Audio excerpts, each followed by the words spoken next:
Welcome to SWYAM. In this video, we'll guide you step by step on how to update or change the router connected to your SWYAM device. Let's get started. First, open the SWYAM app on your smartphone and navigate to the Settings section.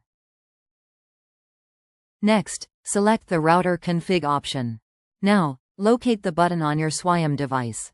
Long press the button for about 5 seconds until the LED indicator starts blinking faster.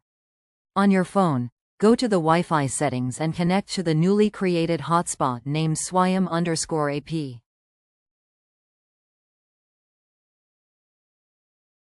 Once connected, return to the app. You will now see a list of available routers. Select the router you want to connect the device to and enter the password for the selected router. Wait for a few moments while the device connects.